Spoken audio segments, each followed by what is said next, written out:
Agar sizning pensiyangiz 20 million so'mdan past bo'lsa, bugungi gaplarim siz uchun juda muhim. Chunki ko'pchilik odamlar yillar davomida kam pensiya olib yuradi. Lekin aslida pensiya miqdorini qayta tekshirdirish, hujjatlarni to'ldirish, ish stajini aniqlashtirish yoki ayrim qo'shimcha to'lovlarga haqli bo'lishi mumkinligini bilmaydi. Men bugun aynan shuni oddiy tilda tushuntiraman. Kimlar albatta harakat qilishi kerak? Qayerga murojaat qilish kerak? Qaysi hujjatlarni tayyorlash kerak va eng muhimi, qanday xatolarga yo'l qo'ymaslik kerak? Iltimos, hozirning o'zida kanalga obuna bo'ling, videoga like bosing. Chunki bu ma'lumot faqat sizga emas, ota-onangizga, qo'shningizga, qarindoshingizga ham kerak bo'lishi mumkin. Pensiya masalasida bir dona hujjat, bir dona tasdiqlanmagan ish staji, bir dona noto'g'ri hisoblangan davr odamning har oy oladigan puliga ta'sir qilishi mumkin. Endi masalani boshidan aniq va tushunarli qilib ko'rib chiqamiz. Oldin ko'pchilik pensiyaga chiqqanda nima bo'lgan? Odam ish joyidan ma'lumotnoma olib kelgan, mehnat daftarchasini topshirgan, arxidan ba'zi hujjatlar yig'ilgan, keyin pensiya tayinlangan. Odamlarning aksariyati esa tayinlangan pensiyani tekshirmagan. Davlat hisoblab berdi. Demak to'g'ri deb o'ylagan. Lekin amaliyotda har doim ham hamma ish staji to'liq ko'rinmasligi mumkin.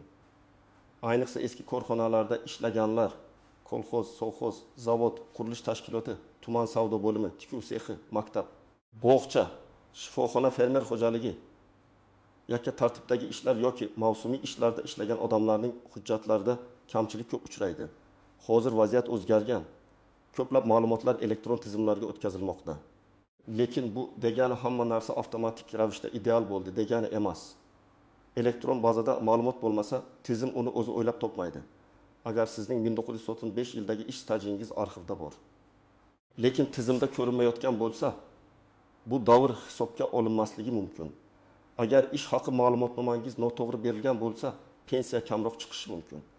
Agar familiyangiz bir hujjatda boshqacha yozilgan, boshqa hujjatda boshqacha yozilgan bo'lsa, ish staji tasdiqlashda muammo bo'lishi mumkin. Shuning uchun pensiyasi 1 million so'mdan past bo'lgan odamlar birinchi navbatda o'z pensiya ishini qayta tekshirtirish kerak. Men bu yerda hammaning pensiyasi albatta oshadi demayman. Bunday va'da berish noto'g'ri bo'ladi. Lekin men ekspert sifatida shuni aniq aytaman. Kam pensiya olayotgan odamlar orasida pensiyasi noto'g'ri yoki to'liq bo'lmagan hujjatlar asosida hisoblangan holatlar uchraydi. Tekshirtirmagan odam esa buni hech qachon bilmaydi. Pensiya miqdori bir nechta asosiy omilga bog'liq. Eng avvalo ish staji muhim. Ya'ni siz necha yil rasmiy ishlagansiz, qaysi davrlarda ishlagansiz, bu ishlar hujjat bilan tasdiqlanganmi? Ikkinchi omil ish haqi. Ayrim davrlardagi ish haqi miqdori pensiya hisob-kitobiga ta'sir qiladi. Uchinchi omil imtiyozli davrlar. Masalan, ayrim og'ir yoki zararli sharoitdagi ishlar, nogironligi bo'lgan shaxslar, boquvchisini yo'qotgan oilalar, bolalikdan nogiron farzand parvarishi bilan bog'liq holatlar, harbiy xizmat, o'qish davri yoki boshqa maxsus davrlar qonunchilikdagi shartlarga qarab hisobga olinishi mumkin. Oddiy misol keltiraman. Faraz qilaylik, Mahbuba opa 12 yoshda. U to'g'ridan so'm pensiya oladi. U 1979 yildan 1995 yilgacha tikuv fabrikasida ishlagan. Keyin 1996 yildan 2005 yilgacha bozorda savdo qilgan. Keyin yana 7 yil maktabda texnik xodim bo'lib ishlagan. Pensiya tayinlanganda faqat maktabdagi davri va mehnat daftarchasida aniq ko'ringan ayrim yillari hisobga olingan bo'lishi mumkin. Tikuv fabrikasi allaqachon yopilgan, hujjatlari arxivga topshirilgan. Agar Mahbuba opa arxivdan ma'lumotnoma olib, o'sha 16 yillik davrni tasdiqlatsa, pensiya qayta hisoblanish ehtimoli paydo bo'ladi. Natija har bir ish bo'yicha alohida bo'ladi. Lekin tekshirtirishning o'zi juda muhim. Yana bir misol. Sobir aka 9 million so'm pensiya oladi. U ko'p yil qurilishda ishlagan, lekin ayrim yillarda ish joyi nomi o'zgargan. Avval qurilish boshqarmasi, keyin qurilish tresti, keyin ta'mirlash uchastkasi deb yozilgan. Mehnat daftarchasida muhr xira, buyruq raqami noto'g'ri ko'rsatilgan. Pensiya tayinlashda mutaxassis bunday davrni shubhali deb ko'rib, to'liq qo'shmagan bo'lishi mumkin. Sobir aka arxidan buyruq nusxasi, ishga qabul qilinganlik va ishdan bo'shatilganlik haqida ma'lumotnoma, ish haqi ma'lumotnomasini olib kelish kerak. Ana shunda oldin hisobga olinmagan davr tiklanishi mumkin. Yana bir hayotiy vaziyat. Odamning familiyasi Nikohdan oldin boshqa. Nikohdan keyin boshqa bo'lgan. Ayol kishi mehnat daftarchasida Karimova, pasportda Toshmatova. Arxiv hujjatida esa Karim qiz deb ketgan bo'lishi mumkin. Bunday holatda tizim yoki mutaxassis bu hujjatlar bitta odamga tegishli ekanini darhol qabul qilmasligi mumkin. Demak, nikoh guvohnomasi, familiya o'zgarganini tasdiqlovchi hujjat, tug'ilganlik haqidagi guvohnoma yoki boshqa aniqlashtiruvchi hujjatlar kerak bo'ladi. Bir qarashda mayda ko'rinadi, lekin pensiya ishida mayda narsa yo'q. Men birinchi navbatda pensiyasi 1000 so'mdan past bo'lganlarni ogoh bo'lishga chaqiraman. Ayniqsa siz ko'p yil ishlagan bo'lsangiz, lekin pensiyangiz juda kam chiqayotgan bo'lsa, bu albatta tekshirilishi kerak. Masalan, odam 25 yil, 30 yil, hatto 35 yil ishlaganini aytadi, lekin pensiyasi minimal darajaga yaqin. Bunday vaziyatda nega shunday bo'ldi degan savol berilishi shart. Ikkinchi guruh eski korxonalarda ishlaganlar, Sovet davridagi tashkilotlar, kolxoz va sovxozlar, tuman korxonalari, fabrikalar, ishlab chiqarish sexlari, qurilish boshqarmalari yopilib ketgan bo'lishi mumkin. Lekin ularning hujjatlari orqada saqlanishi ehtimoli bor. Odam ko'pincha korxona yo'q, endi hech narsa qilib bo'lmaydi deb o'ylaydi. Bu xato. Korxona yo'q bo'lsa ham hujjatlar tuman, viloyat yoki idoraviy arxivga topshirilgan bo'lishi mumkin. Uchinchi guruh. Mehnat daftarchasida kamchilik bo'lganlar. Mur tushmagan, sana noto'g'ri buyruq raqami yo'q, lavozim nomi noaniq, ishdan bo'shatish yozuvi kiritilmagan, sahifа yirtilgan yoki o'qib bo'lmaydigan holatlar ko'p uchraydi. Bunday odamlar pensiya jamg'armasiga borib, aynan qaysi davr hisobga olinganini va qaysi davr hisobga olinmaganini so'rash kerak. 4-guruh ishlagan, lekin rasmiylashtirish masalasi chalkash bo'lganlar. Masalan, odam fermer xo'jaligida ishlagan, lekin o'sha davr uchun badallar to'langanmi yoki yo'qmi, shartnoma bo'lganmi, daftar yuritilganmi bilmaydi. Bunday holatda ham tekshirish kerak. Ba'zan odam men ishlaganman deydi, lekin pensiya uchun ishlaganman degan gapning o'zi yetmaydi. Hujjat, badal, buyruq, shartnoma yoki qonunda tan olinadigan boshqa tasdiq bo'lishi kerak.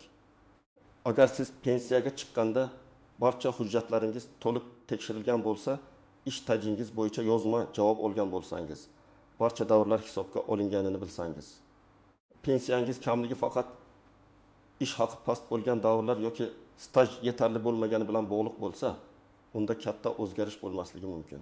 Lekin baribir men kamida bir marta pensiya ishingizni ko'rib chiqishni tavsiya qilaman. Agar sizda ish staji juda kam bo'lsa, masalan rasmiy ishlagan yillaringiz oz bo'lsa, pensiya miqdori ham shunga mos bo'lishi mumkin. Lekin bu holatda ham ijtimoiy nafaqa, qo'shimcha yordam, moddiy yordam, temir daftar, ayollar daftari, yoshlar daftari orqali oilaviy holatga qarab yordamlar bor yo'qligini tekshirish kerak. Pensiya alohida masala, ijtimoiy yordam alohida masala. Ko'pchilik bu ikkisini aralashtirib yuboradi. Eng katta xato shuki, odamlar qo'shnisining pensiyasi oshganini eshitib, meniki ham albatta oshishi kerak deb o'ylaydi. Pensiya har bir odam uchun alohida hisoblanadi. Ikki odam bir xil yoshda bo'lishi mumkin, bir mahallada yashashi mumkin, bir xil miqdorda pensiya olayotgandek ko'rinishi mumkin, lekin ularning ish staji, ish haqi, hujjatlari, imtiyozlari butunlay boshqa bo'ladi. Shuning uchun hech qachon faqat og'zaki gapga ishonmang. Ikkinchi nozik jihat arxiv ma'lumotnomasining sifati. Arxivdan olingan qog'ozda faqat falonchi ishlagan deb yozilishi yetarli bo'lmasligi mumkin. Unda qaysi sanadan qaysi sanagacha ishlagani, qaysi lavozimda ishlagani, buyruq raqamlari, ish haqi ma'lumotlari, hujjatning qaysi fond, ro'yxat va yig'ma jild asosida bergani ko'rsatilishi kerak. Agar ma'lumotnoma juda umumiy bo'lsa, pensiya organi qo'shimcha aniqlik so'rashi mumkin. 3-jihat, ish haqi ma'lumotnomasi. Ba'zi odamlarning ish staji bor, lekin ish haqi bo'yicha ma'lumot yetarli emas. Agar ish haqi tasdiqlanmasa, hisob-kitob boshqa tartibda qilinishi mumkin va bu pensiya miqdoriga ta'sir qiladi. Shuning uchun faqat staj emas, ish haqi ma'lumotlari ham muhim. Ayniqsa oldingi yillarda yaxshi maosh olgan bo'lsangiz, buni tasdiqlovchi hujjatlarni topishga harakat qiling. 4-jihat, murojaat sanasi. Ko'p hollarda qayta hisoblash murojaat qilingan kundan yoki qonunda belgilangan tartibda amalga oshiriladi. Odam men buni 5 yil oldin bilmaganman, endi hammasi 5 yilga qaytarib bering deb o'ylashi mumkin. Har doim ham bunday bo'lavermaydi. Shuning uchun vaqtni cho'zmaslik kerak. Bugun bilsangiz, bugun harakat qiling. Bir oy kechiksangiz, ehtimol bir oylik farqni yo'qotasiz. 3 oy kechiksangiz, 3 oy. Bu ayniqsa kam pensiya oladigan odamlar uchun sezilarli pul. 5-chi jihat vositachilarga ishonish. Men pensiyangizni oshirib beraman, faqat pul bering deydigan odamlardan ehtiyot bo'ling. Pensiya masalasi rasmiy yo'l bilan hal qilinadi. Hujjat bor bo'lsa, qonuniy asos bo'lsa, murojaat qilasiz, tekshirtirasiz, javob olasiz. Hujjat yo'q bo'lsa, hech kim sayr qilib pensiyani oshirib bermaydi. Pul berib aldanib qolmang. Eng to'g'ri yo'l. Tuman yoki shahar pensiya jamg'armasi bo'limiga, davlat xizmatlari markaziga yoki rasmiy elektron xizmatlarga murojaat qilish. Endi eng muhim qismga o'taman. Siz nima qilishingiz kerak? Birinchi qadam o'zingizdagi barcha hujjatlarni yig'ing. Pasport yoki ID karta, pensiya guvohnomasi, mehnat daftarchasi, diplom bo'lsa, diplom, harbiy xizmat hujjati bo'lsa, u nikoh guvohnomasi. Familiya o'zgargan bo'lsa, tasdiqlovchi hujjat, bolalar tug'ilganlik guvohnomalari, nogironlik bo'yicha hujjatlar, oldingi ish joylaridan olingan ma'lumotnomalar, ish haqi bo'yicha ma'lumotlar. Hamma narsani bitta papkaga soling. Ikkinchi qadam, pensiya ishingiz bo'yicha ma'lumot so'rang. Pensiya jamg'armasining tuman yoki shahar bo'limiga boring va oddiy qilib shunday deng: mening pensiyam 1 so'mdan past. Men pensiyam qanday hisoblanganini, qaysi ish stajlarim hisobga olinganini, qaysi davrlar hisobga olinmaganini bilmoqchiman. Pensiya ishimni qayta tekshirib berishingizni so'rayman. Murojaatni og'zaki aytib chiqib ketmang. Iloji bo'lsa yozma arza bering va arzangiz ro'yxatga olinganini tasdiqlatib oling. 3-qadam, hisobga olinmagan davrlarni aniqlang.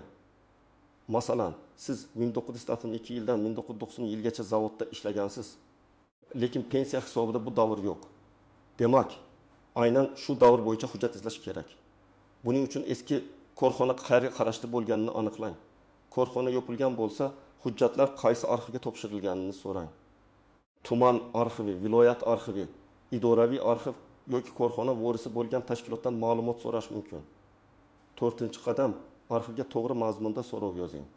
So'rovda ism familiyangizni, tug'ilgan sanangizni, o'sha paytdagi familiyangizni, ishlagan korxona nomini, taxminiy ishlagan yillaringizni, lavozimingizni yozing. Pensiya tayinlash yoki qayta hisoblash uchun ish staji va ish haqi haqida arxiv ma'lumotnomasi berishingizni so'rayman deb aniq ko'rsating.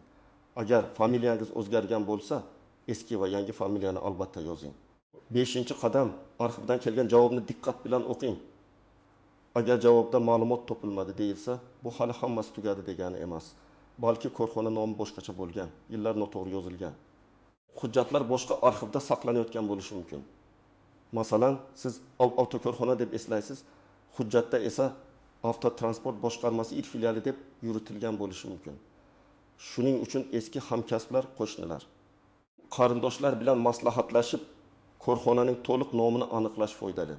6-qadam, tayyor hujjatlarni yana pensiya jamg'armasiga topshiring. Hujjatni topshirganda qabul qilib oldik degan tasdiqni oling. Arizangizda pensiyani qayta hisoblab chiqishni so'rang. Agar sizga og'zaki bo'lmaydi deyishsa, yozma javob so'rang. Yozma javob bo'lsa, keyin uni o'rganish, yug'ori tashkilotga murojaat qilish yoki zarur bo'lsa, sud tartibida himoyalanish imkoniyati bo'ladi. Og'zaki gap esa ertaga isbot bo'lmaydi. 7-qadam, ijtimoiy yordam masalasini ham tekshiring. Agar pensiyangiz 1000 so'mdan past bo'lsa va oilaviy sharoitingiz og'ir bo'lsa, mahalla orqali moddiy yordam, kommunal to'lovlar bo'yicha ko'mak, dori-darmon xarajatlari bo'yicha yordam, parvarishga muhtojlik holatlari yoki boshqa dasturlar bor yo'qligini so'rang. Buni pensiya oshirish bilan adashtirmang, lekin odamning umumiy daromadiga yordam berishi mumkin. Birinchi misol. Dilbar opa 1000 so'm pensiya oladi. U 20 yil bog'chada ishlagan, lekin 6 yil davomida boshqa tumandagi bolalar bog'chasida tarbiyachi yordamchisi bo'lgan. Pensiya tayinlanganda o'sha 6 yilning faqat 2 yili ko'ringan. Dat yili hujjat yo'qligi sababli hisobga olinmagan. U arxivdan ishga qabul qilish va bo'shatish buyruqlarini topdi. Natijada pensiya qayta ko'rib chiqildi. Bu yerda asosiy dars. Odam o'zi bilgan ish yillarini pensiya hisobida bor deb o'ylamaslik kerak. Albatta tekshirish kerak. Ikkinchi misol, Anvar aka 9-10 so'm pensiya oladi.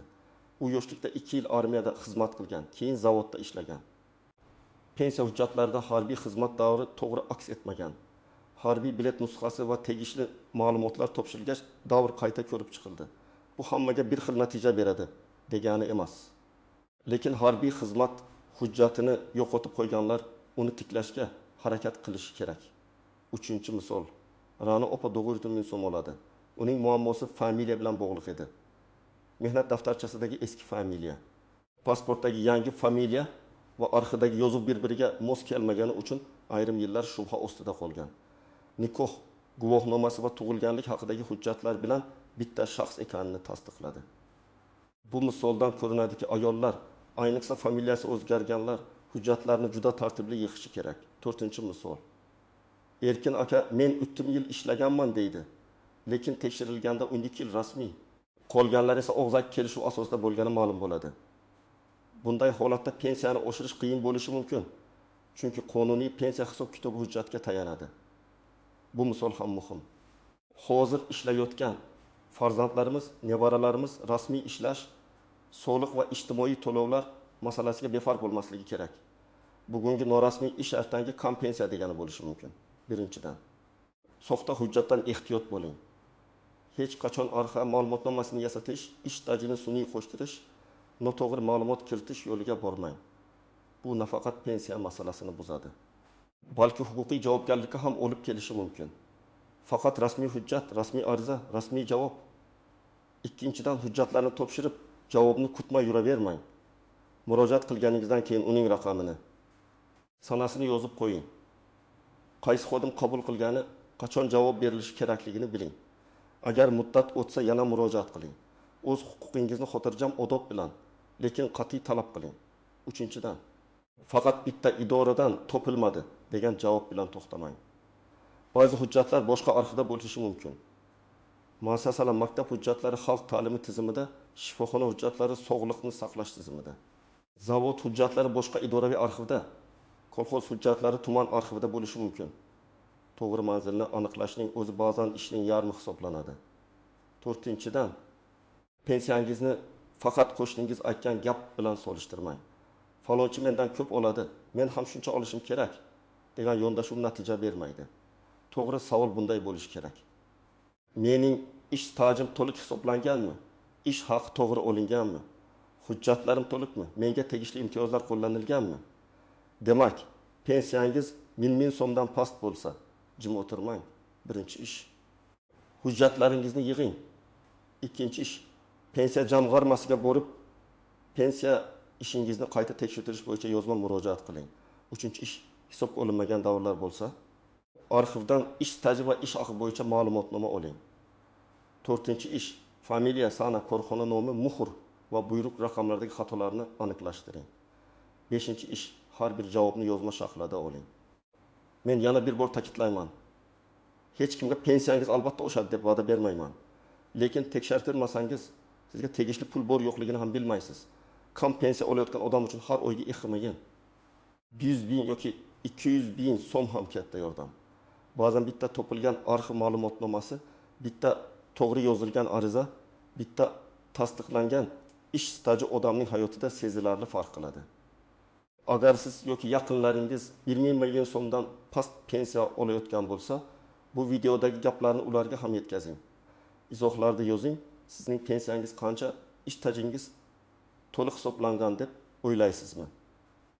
Arxivdan hujjat olishda qiyinchilik bo'lganmi? Men izohlarni o'qib, keyingi videolarda eng ko'p uchraydigan muammolarni alohida tushuntirib beraman. Videoga like bosing, kanalga obuna bo'ling va bu ma'lumotni pensiya yoshidagi yaqinlaringizga yuboring.